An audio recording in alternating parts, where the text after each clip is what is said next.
ગઈકાલે સુરત શહેરમાં પૂણા વિસ્તારમાં એસએમસી ગાર્ડન પાર એક માણસના ગળામાં ઇન્જરી સાથેની એક ડેડ બોડી મળી આવી હતી।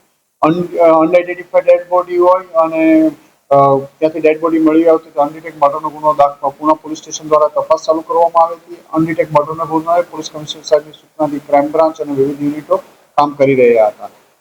સૌપ્રથમ ડેડ બોડી આઈડેન્ટિફાઈ કરવામાં આવી તો ખબર પડી કે એક કરણ વાઘેલા કરીને છે, જેનું ભાવનગર જિલ્લાના સિહોર તાલુકાના બુઢાણા ગામનો રહેવાસી છે અને એકાદ દિવસ પહેલા ત્યાંથી અહીંયા આવેલો હતો અને એના મર્ડરમાં સીસીટીવી અને ટેકનિકલ સર્વેલન્સ અને હ્યુમન ઇન્ટેલિજન્સ આધારે ખાતરી કરતા ક્રાઇમ બ્રાન્ચના પોલીસ ઇન્સ્પેક્ટર જયન ગોસ્વામી અને એમની ટીમના પીએસઆઈ દેસાણી અને ભાટીને ઇન્ફોર્મેશન મળી હતી કે આમને જે મરણ જનાર છે એને એના કુટુંબિક ભાઈ જે સુરતમાં રહે છે અજીતની પત્ની સાથે અનૈતિક સંબંધ હોય અને જેના કારણે અજીત પોતાની વાઈફને લઈ 10-15 દિવસ પહેલા જ ત્યાંથી એના ગામથી અહીંયા રહેવા માટે આવી ગયેલો હતો।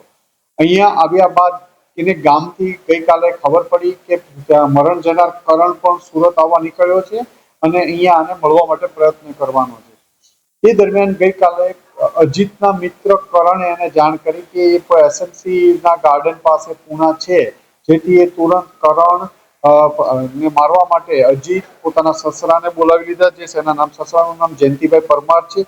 ઉપરાંત એના મિત્ર જેને જાણ કરી હતી રાહુલ અને એની માસીના દીકરા વીર તથા અન્ય 2-3 ઇસમોને લઈ એ ફટાફટ ત્યાં પહોંચ્યો અને એને મળી આવતા એને મારી નાખી આ લોકો ભાગી ગયેલા હતા।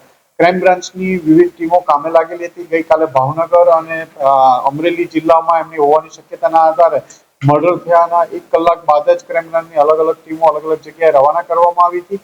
એમાં જે એના સસરા અને એ અહીંથી મળી આવ્યા હતા, ઉપરાંત 3 જણા કલ ભાવનગર અમરેલી જિલ્લાના લીલિયા ગામ પાસેથી મળી આવ્યા છે।